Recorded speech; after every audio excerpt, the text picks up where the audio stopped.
the medieval market I went to on the 22nd of March in a place called Medstead. It was fun getting there because I had to catch 2 buses. Well, it was a half-hour walk first, and then I caught the bus, and then I caught another bus, and then it was another half-hour walk from a place called 4 Marks to Medstead Village Hall. It's quite a small market, and it was free to get into, which is a good thing. So there are some of the things that I bought to carry on with the after the still photos. So I got this soap called Skellige Seafoam, and it says it's a dark sea breeze with oak moss, dark honey, tobacco, wet grass, samphire, water mint, Italian leather, sweet seaweed and algae, neroli, all in goat's milk soap by somebody called Satanicute, and this girl is the only one who makes this particular scent. And I like nautical things in my bathroom, so when I decorate it, it's going to be like seashells and model ships, and the wallpaper when I paper my feature wall is going to be all nautical stuff like maps and old sailing ships and things like that on the wall. It's all going to be scrapbook papers that I'm going to get from Temu and stick them on the wall and then seal them with a varnish or a matte medium. I haven't decided which yet. So anyway, that's the soap, and it does actually smell very nice. I will link all the websites on the end of the video in the description box.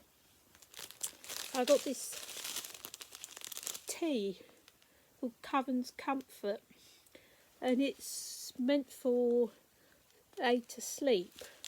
So what it says is, this blend is sure to set you slumbering. It's got valerian, chamomile, mint. It's like having a sleep spell in a cup, by a company called Lucky Leaf Teas. And they tell you where all the ingredients come from. So the ingredients are lemongrass, peppermint, chamomile, rosehip, spearmint, valerian root, hibiscus, cornflower petals, and it tells you where things come from. So it's a variety of places: Thailand, USA, Egypt, Chile and Albania. So it says use 1 to 2 teaspoons each time.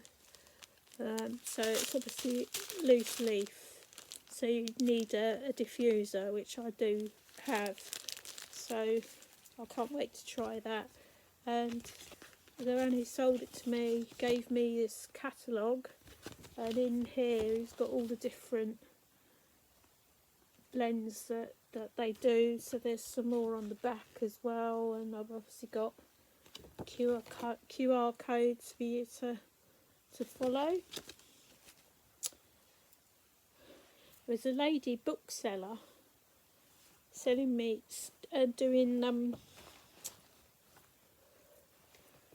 a book launch in July, and she made this bookmark because the book is about Scarlet Rose, which is the main character. So this is the bookmark that goes with the launch. I obviously didn't sign up to buy one because I only had a limited amount of money with me, but it does sound a very interesting book. Again, I'll link all the websites and everything at the end of the video in the description box. Wessex, I think it was Wessex Wood they were called. They were selling these little mice. So this mouse was £2, or you could buy 3 for £5. And then I got some runic key rings. So the first one is, if you can see, and that symbol means forward energy.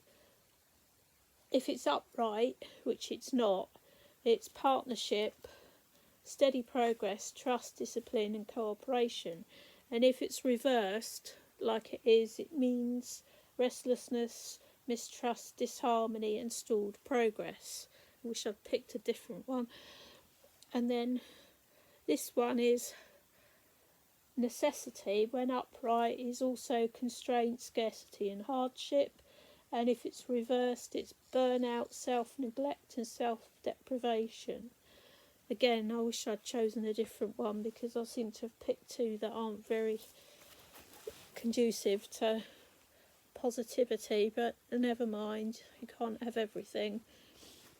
So I'll also be doing a bit about the Watercress Line, because when I was on my walk back to the bus stop, I went along the route round to try and find the railway station, 4 Marks and Medstead railway station, because although there wasn't a train running that day because they'd just finished with the Flying Scotsman the day before, I thought I'd go and have a look at the track and the station while there wasn't hordes of people there.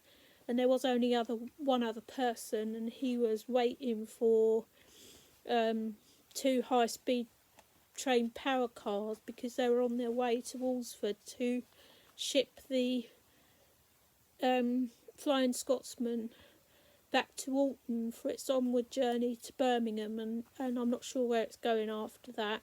So that would have been this morning.